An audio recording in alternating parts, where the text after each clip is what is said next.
The same wind that launched me from the beaches of windy Ilium after Troy's fall blew my fleet of ships to the land of the Cicones. We sacked their rich city for plunder, dividing the riches so each man had his proper share. Then I commanded the men to board our ships and sail for home, but they resisted. They wanted to stay and drink from the great casks of wine, gorge themselves on plundered delicacies.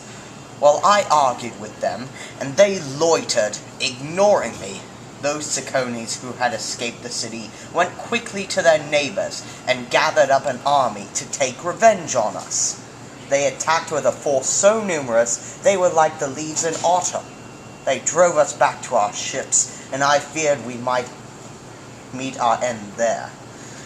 But we held them off long enough to launch our fleet and escape, though we lost 6 men from each ship's crew. We mourned the loss of our comrades, but we made good speed, and would have reached Ithaca soon enough, except that a north wind stirred up by Zeus pushed us off course, and we found ourselves in unknown waters. We sighted land, and found a good harbor with fresh water. I sent a group of men out to see if any sort of people inhabited this sunny shore. But they didn't come back. You see, this was the land of the lotus eaters. They made my men friendly offers of fruit from the lotus plant, which made them forget all their cares, forget their homes too, and want nothing more than to stay and enjoy the blissful euphoria this plant bestows.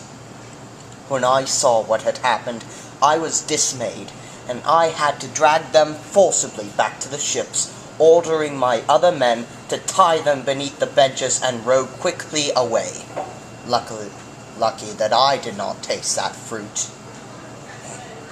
As we sailed further into unknown seas, a fog descended, and for a time we could see nothing. Suddenly our ships ran up on a sandy beach. We found that we had sailed into a calm harbor, and we rested there thankfully for the night. In the morning, we saw that we were on a small but lush island with wild goats jumping among the rocks and a fresh stream running down the hill. We had soon brought down enough game for a fine feast, accompanied by the wine we had taken from the Cicones. As we ate, we eyed the rocky shore that stood across a narrow channel from us and saw cooking fires and other signs of habitation. I determined to go and see what sort of people lived there, and ordered my ship readied when the rest of the fleet stayed securely in the harbor. As we approached, we saw a great cave near the shore, with sheep pens surrounding it. Something made me uneasy, so I picked 12 of my best fighters, armed myself as well, and by some inspiration brought with me a cask of our best and strongest wine. We found the cave deserted, and quickly explored it.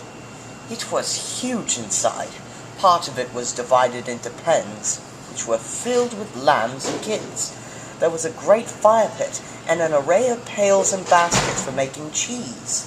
Some of my men wanted to steal the fine cheeses and return swiftly to the ship, and I was curious to meet the owner of this cave, see if he would offer his hospitality. It would have been better if I had listened to them. Soon enough we saw him. He returned to the cave herding a flock of fat sheep and rams. When he had them inside, he picked up a massive stone slab that was lying by the entrance and slid it easily across the opening. His strength and bulk terrified us, so that we cringed in the shadows as one by one he milked his fat ewes, curdling some of the milk for cheese and leaving 2 great pails to drink from. When he had had all the sheep in their pens, each suckling under its dam, he lit a fire and suddenly spied us. "What? Strangers! Who might you be, little men, and what are you doing in my cave?" "Sir, we are travelers from afar who chanced upon your shore and found your cave. We humbly beg your hospitality. Remember that guests are under the protection of Zeus." "Zeus! Ha!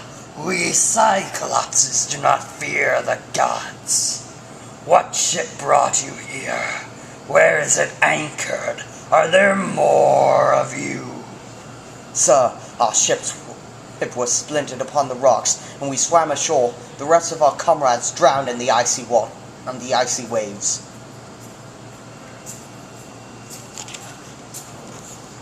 After devouring 2 of my men, the Cyclops lay down to sleep. He did not fear us, for even if we could kill him, we could not possibly move that giant stone. We were trapped. In the morning, the Cyclops killed 2 more men for his breakfast, and drove his sheep outside and replaced the stone across the entrance as easily as a man might cap a quiver of arrows. I racked my brain for a plan that would let us escape alive from the clutches of that brute, and this was what seemed best to me. There was a massive staff of green wood lying in the cave, and I whittled this down to a sharp point and hid it in the back of the cave. I picked 4 of my strongest men to help me wield it when the time came.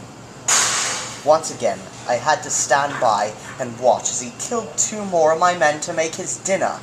When he had devoured them, I approached him. Here, have some wine, monster. I brought it as a gift, though that means nothing to you. I'll wager it's finer than anything you have here. Give me some more, stranger, and tell me your name, for I will make you a gift in return for this magnificent wine. 3 times I filled the bowl, and he drained it empty. Then, when his wits were addled, I answered him. You asked my name, and I'll gladly tell it. I am called, Nobody. Now, you said you had a gift for me. Your gift, Nobody, is that I will eat you last. Ha ha ha.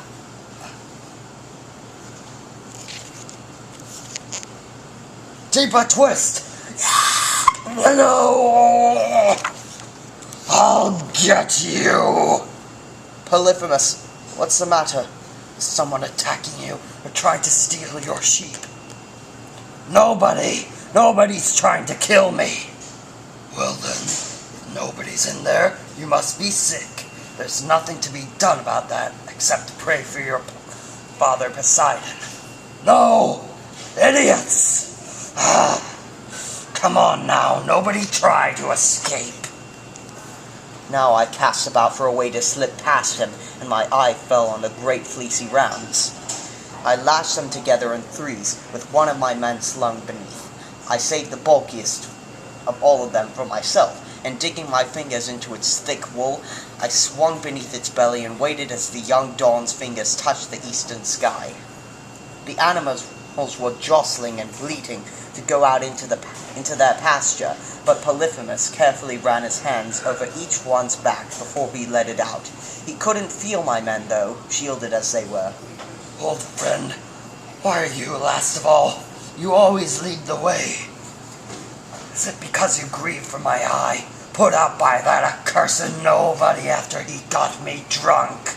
Oh, if only you had the power of speech and could tell me where he's hiding, I'd smash his brains out. Cyclops, your victims have escaped, and the gods have paid you back for your crimes. The splash raised a swell that drove our ship almost back to shore. My men rowed furiously, keeping silent now, until we were twice as far away. Then, ignoring their desperate pleas, I called back to the Cyclops again. Cyclops, if anyone asks who put out your eye, tell them it was Odysseus of Ithaca. Oh no, the old prophecy has come true. I was told Odysseus would rob me of my sight, but I always expected some giant of a man, not a puny trickster like you. But I am Poseidon's son, and he will hear my prayer. Poseidon, Earthshaker, god of the sable locks, I am indeed your son.